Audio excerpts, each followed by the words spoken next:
Ah? Ano nangyari? Sunog. Nag-ihaw siya dito. Ito. Gabi lang? Kanina umaga. Ito.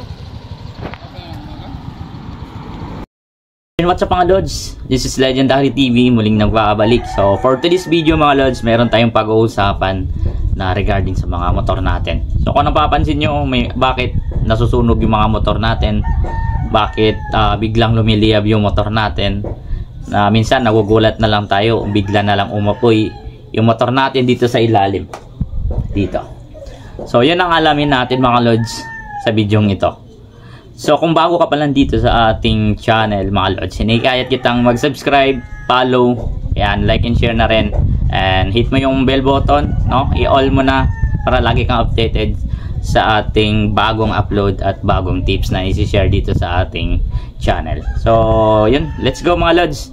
So nakaraan mga Lods, may nadaanan tayong umaapoy na motor sa daanan. So alamin natin yung dahilan kung bakit. So kung gusto mong malaman mga Lods, patuloy mo lang panoorin ang video na ito. So may share lang ako sa inyo mga Lods na konting video na nasusunog yung motor. So ito, panoorin nyo muna mga Lods.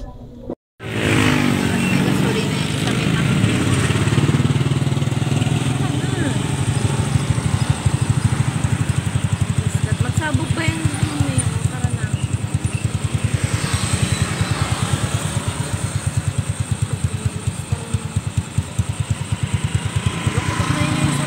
Mga Lods, no, dagdag tips para hindi tayo magaya doon sa motor na yon na nasunog kanyang motor, no, at biglang umapoy habang siya ay nagtatakbo. So alamin natin ang possible na nangyari, at syempre para bigyan rin kayo ng tips at maiwasan natin yung mga ganong pangyayari mga Lods, no. So yun mga Lods, no, kasi nung naabutan natin yung bata at tinanong ko yung may-ari anong nangyari doon sa bakit nasunog yung kanila motor. So sabi niya habang nagda-drive daw sila, ayan, so sa highway, ang nangyari daw mga Lods ay bigla daw na-flooded yung kanila motor, no, flooded. So yung carburetor nila ay walang hose yung sa ilalim para pag lumabas, pag nag-flooded yung gasolina dadaloy lang dun sa hose. So walang ganon yung carburetor nila. So ang nangyari, tumulo yung gasolina doon sa motor, doon sa head, no, sa may, di ba, carburetor, then yung makina natin dito sa ilalim, dumiretso po doon yung gasolina. So isa pa sa cause mga Lods na kung bakit umapoy at biglang umapoy yung sa motor nila, kasi yung spark plug mga Lods ay walang takip. So make sure may takip yung mga spark plug natin mga Lods, no, in case na mag-flooded at walang hose doon sa carburetor natin, ay hindi basta-basta biglang aapoy. Yan, yung biglang hindi aapoy. So make sure natin mga Lods, no, lagi nating i-check yung ating carburetor kung okay pa ba siya, kung okay ba yung kanyang condition, no. Mahalaga talaga yung carburetor natin mga Lods, no. Make sure natin na hindi siya flooded. So make sure natin yung takip ng spark plug natin ay nakalagay ng maayos, yung mahigpit na pagkalagay mga Lods. So minsan lumuluwag po yan yung salpakan ng ating takip ng spark plug natin, no. Napakadelikado yun. So kung may takip yun yung mga Lods, no, yung kanyang spark plug, kung may takip yung kanyang spark plug, maaring hindi pa masunog kaagad yung kanyang motor. Kasi sa spark plug mga Lods, nag-spark doon yung, may nag-spark na kuryente, no, may nag-spark na kuryente doon mga Lods. Once na natuluan ng gasolina, automatic po yan aapoy. Napakabilis po yan mga Lods, no. Kahit kunting spark lang yan mga Lods at natuluan ng gasolina yan, automatic yan aapoy yung inyong motor. So ingat po doon, no. So lagi natin i-check mga Lods para hindi tayo magaya doon sa nangyari. So next natin, bakit yung mga ibang dahilan na umaapoy yung motor natin. So iwasan natin yung sobrang dami ng mga ilaw-ilaw na burluloy mga Lods. Napakadelikado rin po yan. Yung maraming ilaw na mga kinakabit natin, yung mga lights na yan, no, ingat lang tayo sa paglagay niyan mga lods, no. Make sure yung mga dugtungan mga lods ay nakabalot ng maayos yan, no. Once na hindi yan mga lods at nagaground yan, once na may tumulong gasolina na kaunti yan tapos sumabay yung ground, automatic aapi yan mga lods. Kaya ingatan nyo, no. Laging check natin yung mga, lalo na yung mga pang motor show, yung mga pang biyahe na ano, yung daming ilaw.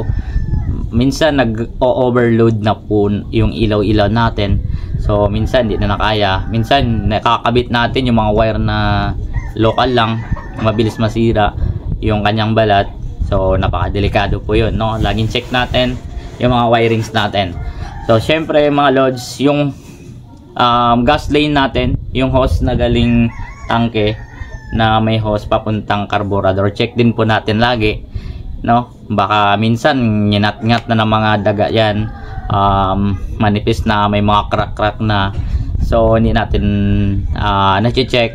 Minsan tumutulo na yung gasolina, so then grounded pa yung motor natin, may kunting wire na tapos nag-spark, delikado din po yun, no. Kadalasan yan po yung nangyayari, bakit biglang umaapoy yung ating motor. So make sure mga lods, yung carburetor natin, make sure yung sa dinadaluyan ng gasolina pag nag-flooded yung sa ilalim, so make sure medyo mahaba yung hose natin, no, kaya para once na nag-flooded, diretso na lang po sa ilalim yung gasolina kapag nag-flooded. So check natin po yan, no. So yun lang siguro mga lods, no. Kunting tips na naitulong natin, sana hindi na maulit yung mga ganong pangyayari. Sayang din po yung motor natin mga lods, no. Pinaghirapan po yan natin bilihin, pinaghirapan po natin hulugan, pinaghirapan po natin yan na para makabili lang tayo ng motor, tapos masusunog lang ng ganon at hindi natin makukuha. Kasi once na umapoy yan mga lods, dahil gasolina nga, mabilis po yan yung takbo ng apoy sa ating motor. Tapos naka-plastic pa yung cover natin, talagang walang maiiwan, no, kundi yung mga bakal na lang maiiwan sa motor natin. So ito yung nangyayari mga lods, ay sana maiwasan natin yung mga ganong pangyayari. So ito mga lods, pakita ko lang sa inyo yung video na actual na nasunog, and actual din na after ng nasunog, yung namatay na yung apoy, ganito na yung itsura ng motor at hindi na mapakinabangan. So di ko lang sure kung kaya pa ayusin yung makina, pero yung mga ibang parts hindi na, kasi nadaanan ng apoy, natupok na. So di ko lang sure kung kaya pa ayusin. So mga lods, panoorin to, yung actual na nangyari na nasunog. So ito, panoorin nyo.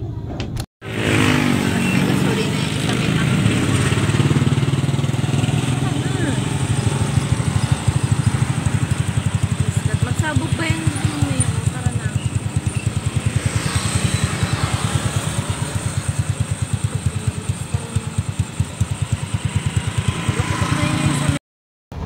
Ano nangyari? Sunog. Nag-ihaw siya dito? Gabi lang? Kanina umaga?